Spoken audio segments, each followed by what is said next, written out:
Fuad here on Viper Sport. We're back with Punch and Munch episode 3. This time I'm joined with Dalton Smith.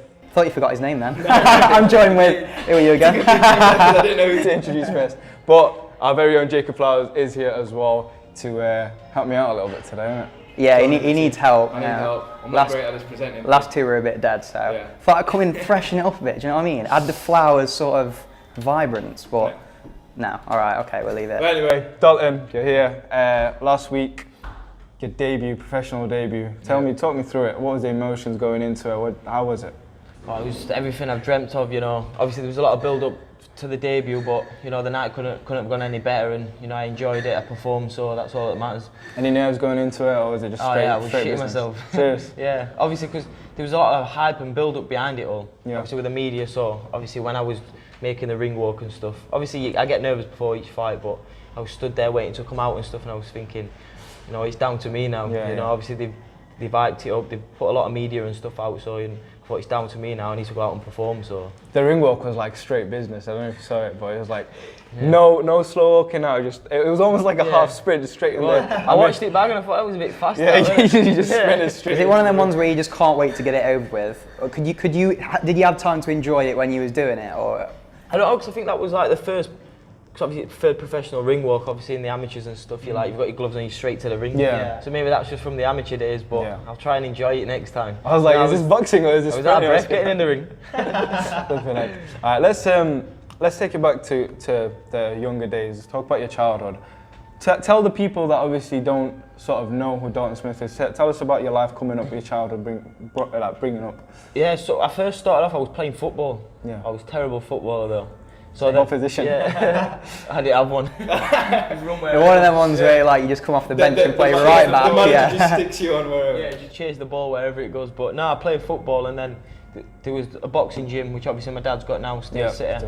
So I was playing football and boxing at the age of like 5, and then it got to a stage, I can't remember what age it was, it might have been 6 or so, and my dad was like, look, you need to pick one or the other, football or boxing, but he basically said, look, you need to go boxing. Yeah. But I enjoyed boxing more, so I just stuck at that, and you know, I've not looked back since. Your siblings box as well, if I'm right. He had 2 sisters, national champions and national finalists, so yeah, my sisters did well now, they're retired. They're doing their own things, they're working, so yeah, my dad brought us up as a single parent, me and my 2 sisters. So he brought us up, he was coaching me from the age of 5, and yeah, he's brought us up from a young age. So how was that before the GB days and everything? The first amateurs, how were they like? You know, stepping into the ring for the first time, if you can briefly remember. I can remember it was on my 11th birthday, and obviously back then you had to be 11 to compete. So on your birthday you made your... Yeah, I made my amateur debut. Well, it was meant to be an official fight, but they forgot to stamp my card and stuff. So it ended up being a skills bout, which I still class it as my first fight anyway, but yeah, that went well. And then I was fighting on regulars from like 11 onwards. I was fighting like every couple of weeks, travelling the country. My dad letting me fight all the best boys, and I think that's what made me become a good fighter. Is there anyone in the pro ranks right now that you fought as an amateur before the GB days? Do you remember anyone? Because there's certain people I speak to, like spoke to Latif Shafiq, and he was talking about how he fought Josh Kelly in the amateur as well. So is there anyone in the professional ranks right now? I'm trying to think who's professional. Anthony Joshua. Yeah, I wouldn't mind being his way. There's money up there, isn't there? That's where the money's at. But I'm trying to think. Not really much of a diet. I think these people who've turned pro. Yeah. Obviously, I don't know if there's any big names at the minute. Yeah. There's quite a few. Yeah. So the transition from just an amateur to the GB ranks, how did that sort of come about? What was the journey and the process from getting picked and getting sort of introduced into the GB team? Well, I won national titles like virtually every year from being a schoolboy up until a senior, but I think I was a youth, so I'd have been like 17 at the time. I just won the nationals, went to like the youth worlds. I went to the Youth Commonwealth Games. No, it weren't the Youth Commonwealth Games, it was the Youth Europeans. And I won a silver there in the European Championships, and I got my GB trials. Wow. And you have a process of three trials. You have to do 3, and then after that I got selected. And I was the youngest on the squad at the time. And obviously I was Sheffield's first ever boxer to get on the Great Britain team. Wow. Yeah, that's quite an achievement, you can always hold that. They do call you the most successful amateur boxer from Sheffield. can always hold that, innit? Hold it, it's innit? a brilliant, brilliant little Hopefully catch. quite the most successful professional as well. Yeah. Well, touch wood, that's the goal. That's the goal. Just explain to me as well, you said the Youth Commonwealth Games that you participated in before GB. Yeah. How'd you sort of qualify for that? Because I thought you'd always have to be in sort of the GB I was mix. on GB at the time for the Youth Commonwealth, but for the Commonwealth Games run through England boxing, so it's not GB. Oh, okay, yeah, so yeah, I think whoever won the nationals that year, that's who got the selection for the weight at the Commonwealth Games. I was dead at the weight out there. It was out in Samoa, and I think it was like 40 degree. What were you weighing back then? I was 60 kilos. Okay. But literally there was nothing on me, I was shredded. Wow. Obviously I just wanted to go to these Commonwealth Games in Samoa, you know, it was a lifetime experience, so I was dead at the weight. I ended up winning a bronze medal there, but I was dead. But that experience, because those are the main competitions that you sort of were involved in as an amateur. What was the main thing you could take away from them and hold to build you to where you are now? I think just all the process of being as an amateur, like I never avoided anyone. Yeah. Like my dad always put me in with the best. It was like if you win or lose, like you're gonna learn. Yeah. You know, there's no point in finding people who were like not as good. But then when I got onto the GB program, obviously you can't pick and choose your fights. You're traveling the world, fighting the best fighters there is out there. Yeah. It's fighting the Kazakhs, the Russians and stuff. You know, the top fighters. You know, and they're like a different breed. Like their heads are harder. Yeah. When you punch them, their heads are much harder, and they're physically like it's like the bone different. How can your head be hard? Yeah, honestly. Right, so genuinely, like you notice the difference. Yeah, you know, it's like I box English guys, and like you hit him, you think, yeah, he's tough. Yeah. But like you hit some of them Russians and Kazakhs and stuff, you think, God, you've got It's an like a idea. brick wall. Yeah, it's like they're built different. It's weird, honestly. So once you get into the GB squad, training regime is obviously way tougher. You're training pretty much every day, and you're always, regardless of when you're fighting or when you're not, it must be tough. Does it take it out of you? How? Yeah, I found it did take it out on me. Like when I was on GB, obviously you're training like hard all the time. You know, 'cause to be fair, like you've got competitions all year round. In international boxing, there's no season, so like you're fighting all year round. So they could drop a tournament on you like 2 weeks before and be like, oh, you're gonna Russia or you're gonna Romania or something like that. So you've got to be ready all the time. So that's the reason why we have to stay fit. What kind of notice do you get? Did you say a week? Oh, you could get a week, 2 weeks, and you'd be like going to a tournament fighting 3, 4, 5 times. How do you cope with like your education and stuff and other social, like your social life? Yeah, when you're training for GB and it's just like, oh, in a week you're going to Kazakhstan. That's a bit, yeah. Dalton, can you come out? Yeah, I'm going to Kazakhstan, pal. Yeah, be back in a bit. To be fair, I was pretty dedicated like that. I always kept fit. Yeah. You know, I was always pretty ready. But yeah, I was always fit on GB. So. Talk about because we just said obviously it does take it out of you being and training that much all year round. Injuries, we were talking about it off camera earlier. Yeah. I mean, you must have got quite a few. Give us some details. Yeah, to be fair, I've had my fair share of injuries. Yeah. I was all right. I got into the GB program. I've always had trouble with my hands anyway. Yeah. Obviously, you know the amateurs. There's not much protection with the hands. No. And then I think it was like the last 3 years, I got an hand injury in the World Series of boxing. Had an operation on that. Come back, it didn't really heal right. And I went to a tournament. It wasn't right. And then I was in sparring and like I threw a right hand, it just bust again. So I had to have a hip fusion, which it's healed it now. That's solid. And then I had a tear in my tendon on this one. I had that done before Christmas.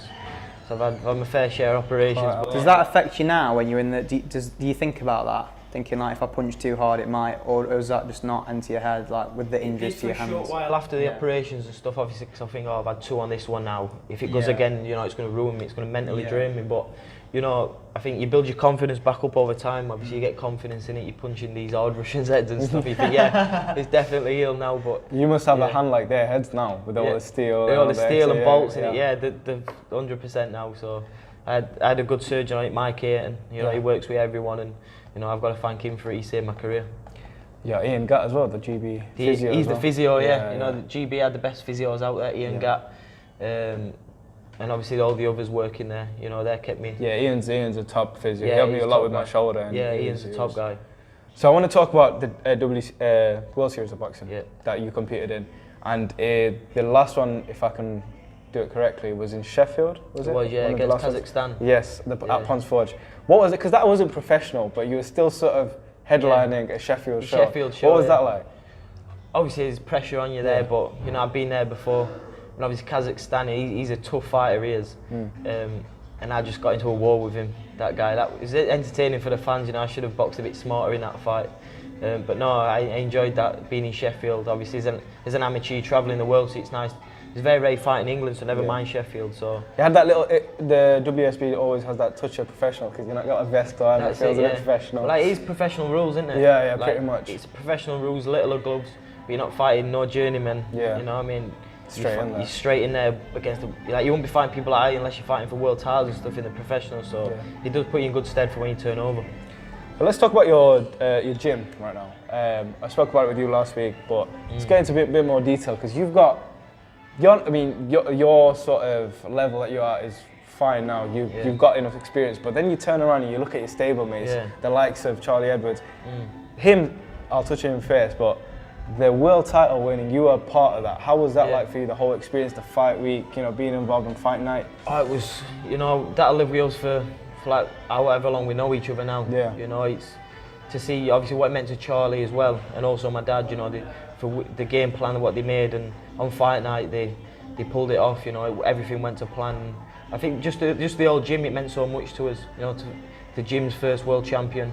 Must have given you like a gut feeling of an extra added that fire to go for it, because I can only imagine. You just imagine being part of the entourage. You know, you win it, you're there. The decision gets announced, and it must be insane. That's it. Obviously, I worked the corner with my dad as well. in that fight. I worked the corner in that. So obviously when we was walking... How was that like? Because you're not just watching it as well, you're quite literally part of that. Yeah, I was literally, obviously I was on the ring apron watching it, and obviously you can't get any closer from it, so yeah, it was some experience, and you know, it was quite emotional that night for the team. Yeah, so obviously when we was walking down with Charlie to the ring and stuff, obviously seeing how focused he was, and I was just thinking, you know, I want to be here one day, and I want to achieve this, so yeah, it was good. Talk about other stablemates as well, Sonny Edwards, who's on the verge of a title shot maybe within the next 12 months. You got the Kinsionas, you got Kyle Youssef, and the guys who are even just coming up as well. It must create quite a bit of a buzz. That's it. Yeah, we just, like I say, we bounce off each other's achievements. We all work hard, we all train together. So, you know, even though Charlie's a world champion, and then obviously got us coming up, you know, there's no like, oh, he's better than us. We all work together, and we're all just the same, really. And, you know, we're like a little family in the gym. Family, and your dad is the coach. He's head trainer. That's how is that? Like, I can't get my head around that either. It's just like you have a relationship with a coach, and then you have a relationship with your dad. Yeah. So do you take the relationship with your dad into the gym? Is it two different relationships, or is it the same? People always ask me this, but I think we have a father and son relationship. If he's your coach, it's either going to work or it isn't. And obviously up to now with me and my dad, it's working. So, you know, I'm a believer in don't fix something if it's not broken. You know, my dad's coached me since I was 5. And you know, I don't see me being anywhere else without my dad. And it helps that he coaches world champions. So. That's it, we talk about world champions and what you can take away from them, but from knowing your dad and speaking to him various times, he's also got something in him that, you know, his personality, his sort of experience of coaching, and the way he sort of thinks boxing and life. What have you taken away from all your life that you can say, oh, I learned this from my dad? I just think it's his passion. You know, he's in boxing not because he wants to become a rich man. He's in it because he's passionate, and he wants to earn. He wants his fighters to achieve what they've set out to do, and you know, come out of boxing financially stable. So that's why my dad's in it. He's in it for the right reasons in boxing. I think that's why he gets a close bond with his fighters, and obviously him being a very good coach as well. That helps. And I just want to touch on as well the fact that obviously quite a few people know who Grant Smith is now, but only a little amount of people actually do know the story of where he pretty much came close to death and turned around, and that must have been not just a hard time for you, but the way he turned around and fought through the pain of that must have really given you a push in life. Well, it definitely, like, obviously I think I can't remember what age I'd have been now when he had his accident. So he got hit by the super tram when he's out running, and they gave him like 24 hours to live, and they said, if the chance he does survive, you know, he'll be in a wheelchair, you know, he won't be able to function right, but he signed himself out of hospital after 7 days. It just sounds like something Grant would do, right, lads, I'm good out. He was off. Yeah, he signed himself out after 24 hours to live. Alright, sound, I'm going to chip here. I think like the day after or something, he got up having a shave and stuff after he'd had brain surgery and stuff. It goes to show what kind of man he really is. You know? And obviously he had us kids at home. He was a single parent, so you know it was a tough time for the family. But like you say, if someone says something you're not going to make it or you're not going to do something, you know, it's down to what's inside you if you're going to do it or not. It kind of shows that. Like you can always feel like whenever you're not feeling confident, like you know what, this is what my family comes from, and that's it. Can pull through. Like some days I'll be training hard in the gym and I'll think, you know what, I can't be arsed this day, and I think, you know what, my dad got hit by a super tram, and, you know what I mean? I think I'm having a bad day. But no, it was a tough time for the family, but you know, that's just memories to talk about now, and you know, life goes on, doesn't it? Yeah. So seeing as it's Punch and Munch, and we do love a bit of grub, I'm not eating anything today because I'm fasting, and I'm just gonna have to. Lol. Gonna have to watch us to eat. Yeah, basically. Talk about your diet. How do you make weight? What's the process? I'm usually alright with my diet. Yeah. You know, I always eat pretty clean all year round. Yeah. You know, I'll have treats here and there, but I eat pretty clean, so weight's not too bad for me. Obviously, every box has to cut weight and, you know, take weight off the night before and stuff, but I don't have to kill myself at super lightweight. I'm usually good with that. Is it like, do you sort of, how do you track what you eat? Do you calorie count, or does someone say it for you? Or? Not really. I just think over the years, obviously from a young age, you know what your body works best off. So like, I just eat clean. And then maybe if I'm tired after a session, I'll maybe need an extra meal. You know, if my weight's low, I'll have an extra meal and stuff. So I just work it out just on the scales and how my body feels really. I ain't got like a strict diet. And then once fight's over and once camp is over, what's the treat for Dalton? What does he like an Indian or a Chinese or something. Question is though, what's better, Indian or Chinese? Because that's the debate, isn't it? It's a debate, but it's an odd one. It just depends what your mood's in, innit? It does. I do like an but my argument is Chinese. No, because it doesn't matter what mood you're in, because there's loads of different stuff, and you can have a chicken curry if you go to the Chinese. So I know it's different. It's a Chinese chicken curry. Chinese is better because you get more of a selection. I'd say, but no. You're hating me. I don't know. All right, calm down, Bangladesh. No, I don't know. Chinese is nice. Do you eat? Because I know you eat a lot of curry. Why did you do that? You had to make it awkward. Yeah, it's like, this is the cross table. No, but I'm saying, what, face off? Yeah. What's the show called? It's because Gloves are off. Gloves are off. Yeah. Fucking have it. No, with Chinese, there's a lot of options. Really nice. Yeah. But I just think flavour-wise and actually enjoying the good. I know what you mean. Indian. Chinese is a bit greasy sometimes. Yeah, and it's just all straight up. Like with Indian, it's not always. The big question is, do you use CBD oil? Do you use CBD? I know what you're gonna do with that. Do you use CBD oil? Go straight into it. Yeah, I use CBD. Yeah, okay. Have you got something going on? No, it's just like a meme, like in the boxing community, CBD oil. Yeah, especially with fat. Love hemp. Love hemp, yeah. What's that like? What does it actually? What's the? Yeah, because I don't like. Obviously, I've just got into my boxing sort of thing, following boxing stuff, and I see it all the time. So, what is it actually? You've been watching Anthony Fowler, haven't you? Too much. Yeah, just a bit. Too much of Fowler. And so when he lost, I was like, I think he's going to need a bit more CBD oil. Nah, that's harsh. Yeah, it was a bit harsh, to be fair. It's just a joke. I'm only joking, mate. Fowler's going to track you down. Yeah, he's probably going to kill me now. Nah, don't worry, Fowler. You'll make a comeback, mate. Don't worry. Yeah, he is. No, that's it. I mean, I was quite intrigued about when it first came on the scene. Everyone started using it, and I put a little bottle and I did try it, and I saw some benefits. But for someone who used it, which one was it? Went the Holland and Barrett stuff. No, that's completely. All right, before I knew anything, before I did my research, I bought it from there. Didn't open it, and then I read reviews. Yeah, I read reviews, and it was like, this is shit. Never use this, watered down. Got rid of it straight away. Returned it, and then I went onto a site called. What was it called? Findawife.com. I wish. CBD Armour, I think it was called. I'm not sure. They're like the third or fourth after Love Hemp, and there's another company. Love Hemp is meant to be the best though. Yeah, I think Love Hemp is the best quality out there. Yeah. Now I get benefits from Love Hemp. Yeah. Obviously they support me as well, so. What does it do? What does it do then? So does it just help you recover after training? Yeah, I find it's good for like my recovery and like the aches and pains just with the muscles and stuff. Oh, I see. So it just relieves your pain, like. Yeah, I just feel it helps my recovery a lot faster after sessions. What about? I mean, you don't look like an anxious or nervous person, but they say it does help with sort of anxiety. And do you see any benefits of that? Does it calm you in any sense? Like you say, I'm not suffered with anxiety and stuff. Obviously, I think everyone gets it, but there's proof out there. It's supposed to help anxiety and stuff, and people have got back and People have... There's a bit of beef with between. Yeah, there is. In the camera, like off camera, I'm like shaking. Like I said, personally, I've never experienced it or if it's helped, but you know, there's people out there who it's helped, so you know, people are buying it for it. And how many times you take it every day, or is it? I try and get in, every day mostly after sessions and before sleep. And how do you take this? Is going to sound stupid. How do you take it? Do you drink? What is it? How do you? There's a few ways, isn't it? Like you can vape, you can vape it, you can oil drops.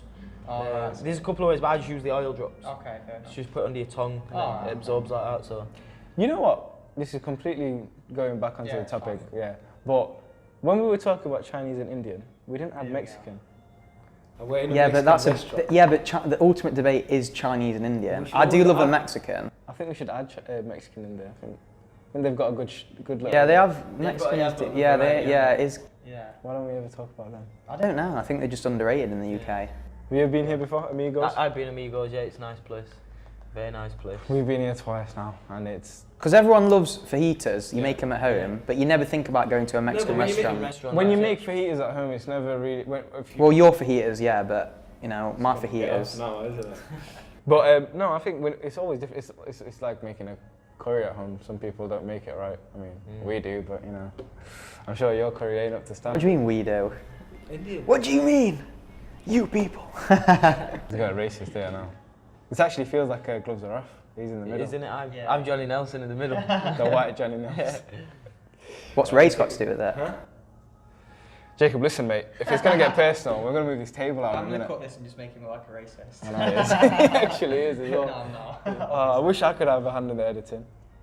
Yeah, it's too, because you can't edit, that's I why. knew that was coming. I almost knew You're the the counter editing guy. punches. I'm the everything guy, mate. That's why he lets everything out. Yeah, quite. I even said to him, message Dalton, get him on. You didn't. Apparently he does everything. I do, pretty much. I just carry Recording, him. editing. I do the. When we first started, he does like. You get the creds. You know that you've got the contacts, aren't you? You're like the manager, aren't you? Really. For what's the brains? He's the editing camera. No, I do all the. He's head of production. Put it like that. We say he's head of production. He's 'cause got the boxing knowledge though, hasn't he? Yeah. Yeah. I've not got a lot of boxing knowledge. Got to be honest. Casual fan. Yeah, casual. Talk about boxing. We talk about Fowler because we touched on Fowler and he's going to knock you spark out. What did you make of? Because obviously you know him well through GB. Good friends with Fowler. What did you make of his performance in the last one? Obviously, he came up short. It did shock me, to be fair.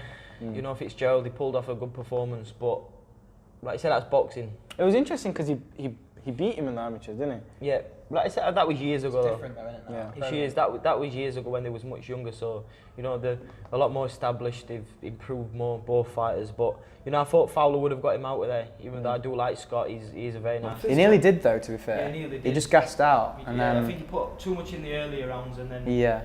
Fitzgerald read it out and come on strong in the I think later I rounds. was very impressed by Fitzgerald, to be fair. Fitzgerald, The amount of blows, He's and even said that as well. when the later rounds, when he got knocked down, and then he was taking the blows. But it was more To of a the face. defensive tactic. You know when I think it was the last. using his two- head to defend? No. He was moving. He obviously it's not defensive when you're taking shots, but Yeah. he was still moving. He was still creating angles to be slightly defensive. That's what I couldn't believe the chin he had on him, because Fowler is a very, very big puncher. So. He's a big puncher and he's got a solid chin. Yeah, And he's robust, so Is he simple? Like there's nothing to expect from him, but he'll come forward. That's it.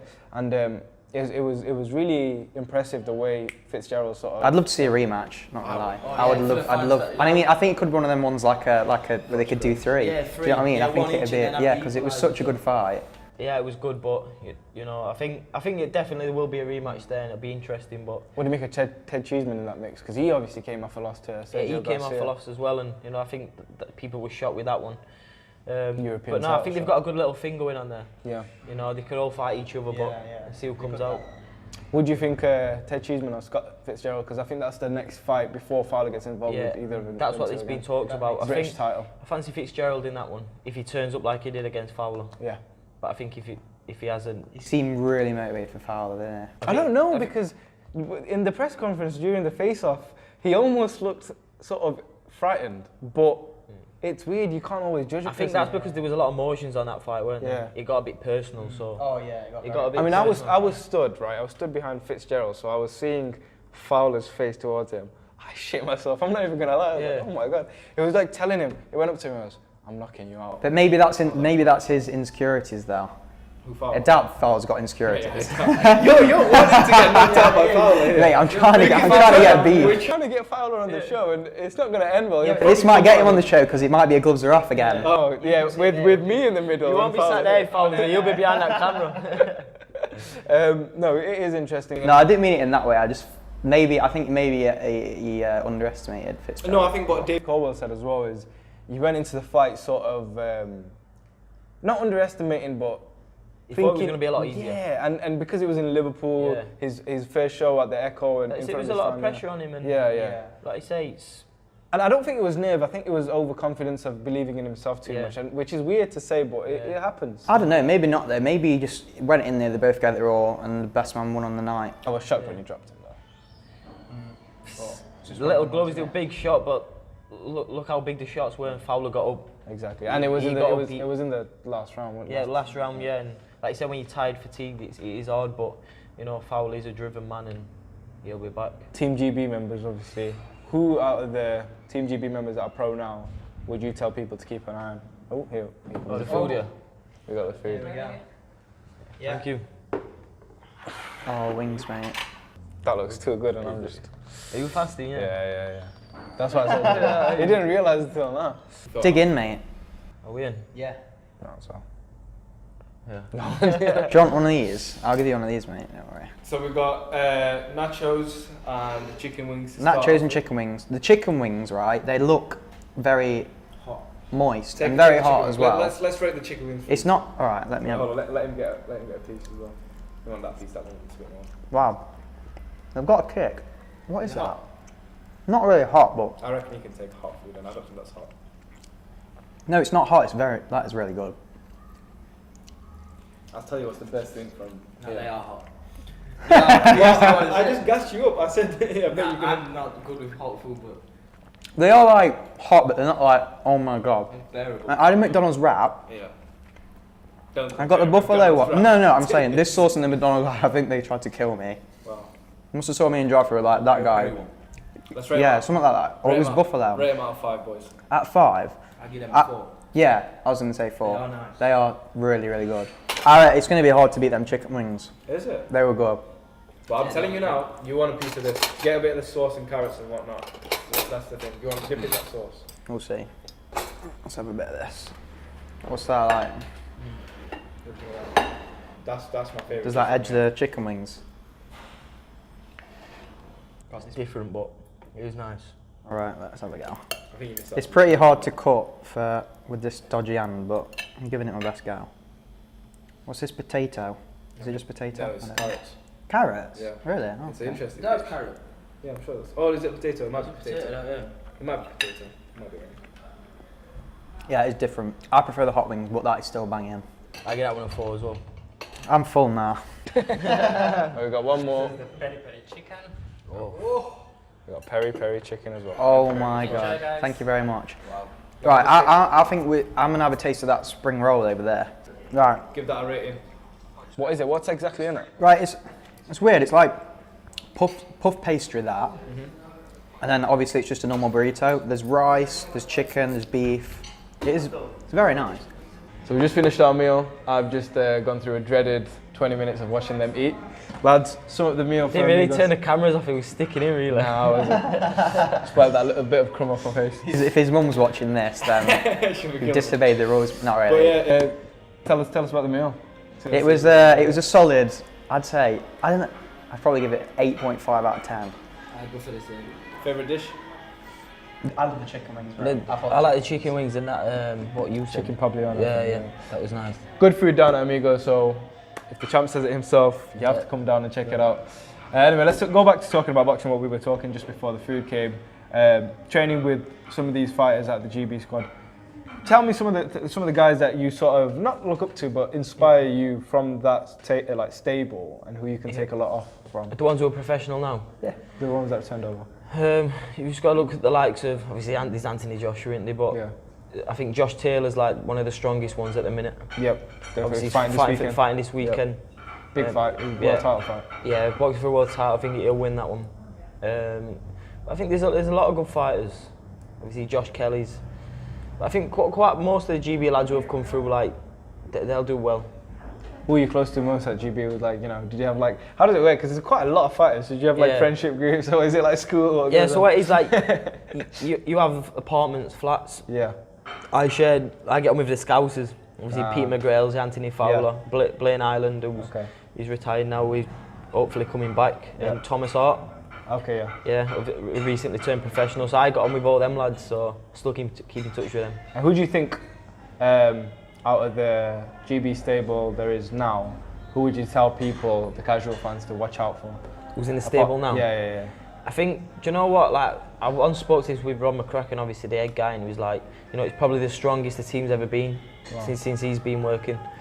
I think because every weight, you haven't just got like your 3-4 fighters who are potential medalists. I think every single weight, and like, there's not just one, there's 1 and 2 each weight, and they all like capable of winning medals at the Olympics. Yeah. And just because you said Olympics there, it completely reminded me to ask you the question. Give us a bit more detail about, obviously, this was almost a prime reason why you turned pro. Yeah. The whole situation with going to the Olympics and amateur boxing. Tell people that don't know, what was the sort of situation behind it?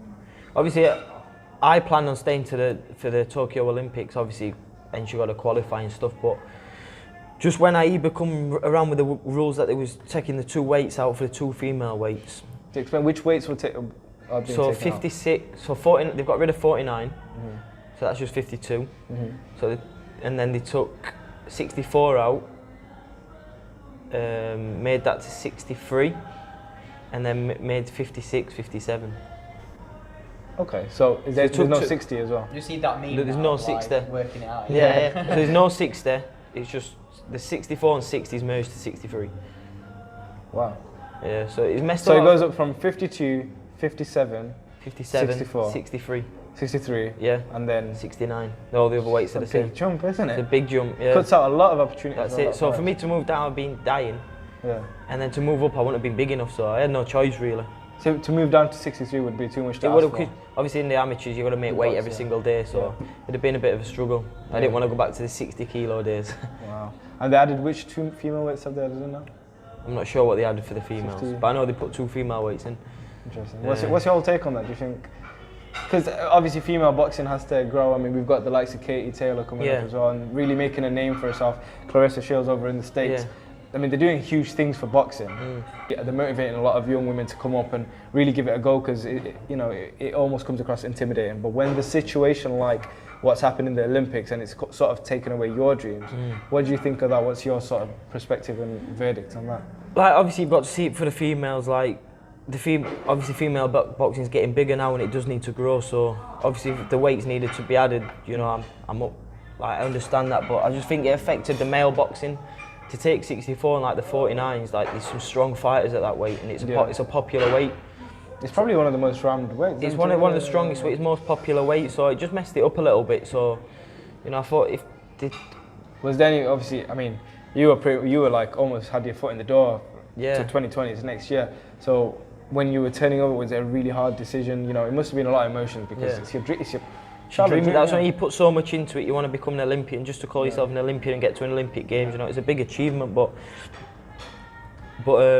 once all that come out, and I had no choice really. But once I got in the process of turning professional, and I was going with Matchroom, it was a new buzz around it, and I was looking forward to it. So it was a new chapter really.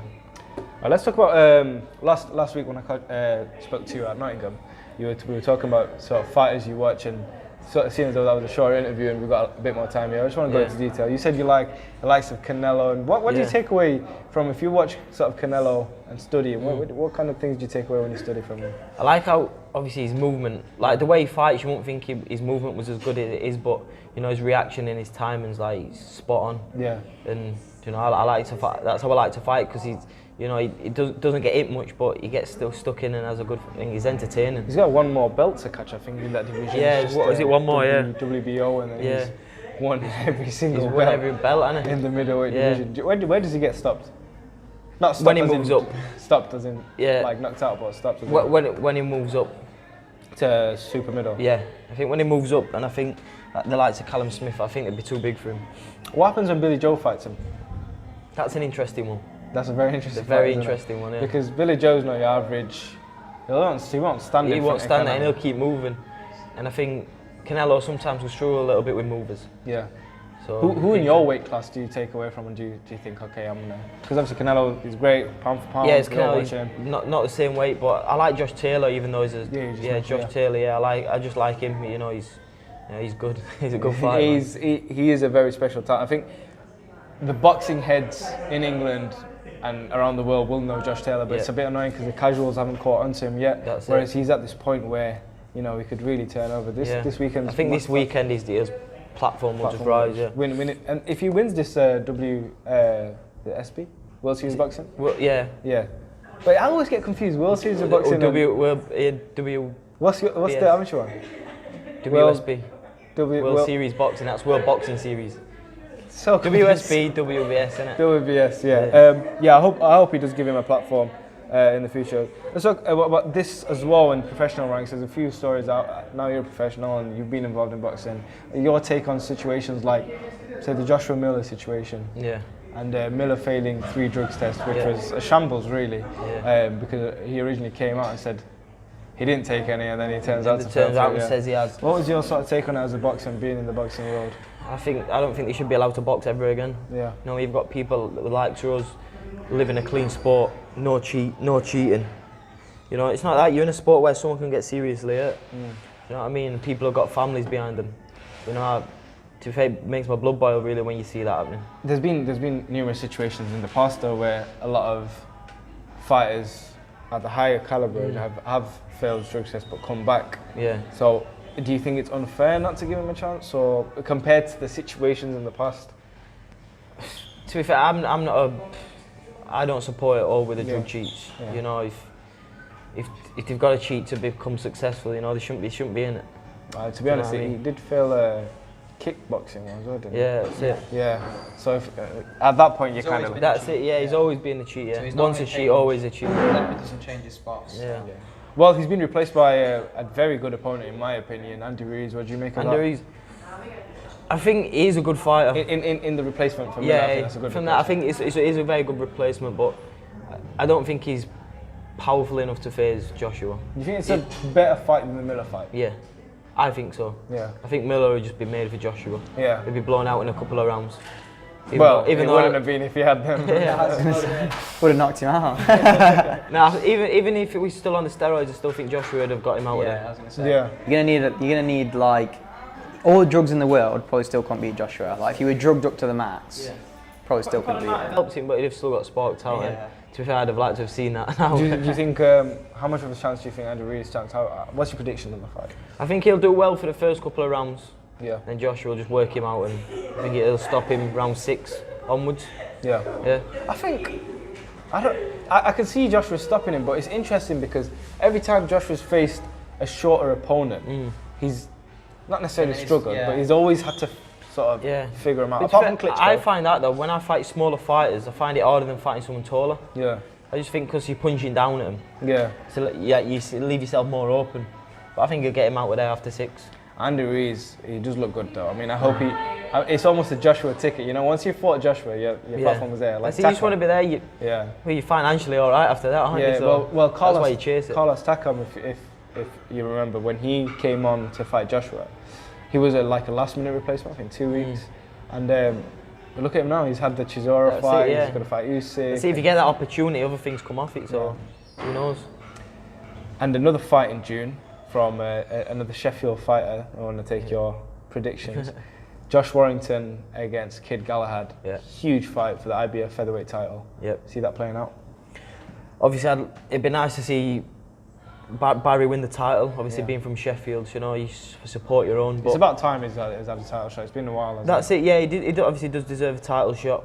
But I just think Warrington is too experienced at this moment. Yeah. At this moment, I think he's a bit too experienced, and I think that's what will be the major key.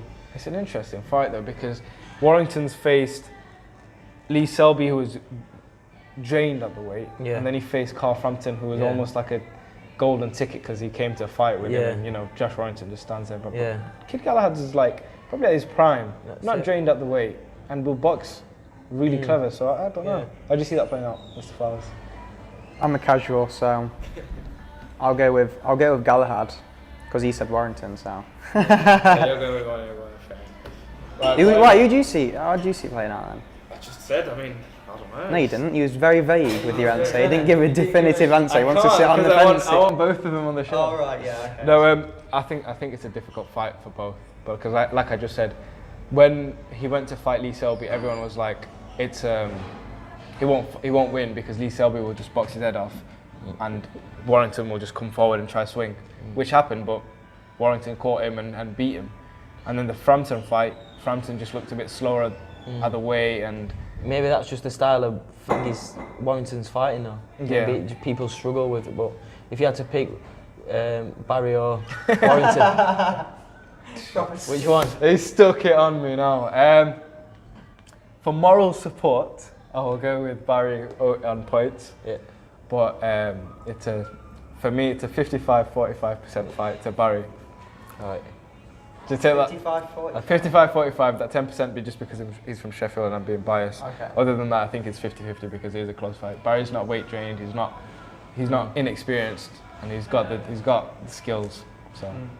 But anyway, I think that's about it for this show. Dalton, absolute pleasure speaking to you. Thank you for having me on. Appreciate it, thank you for coming on. That was the main thing.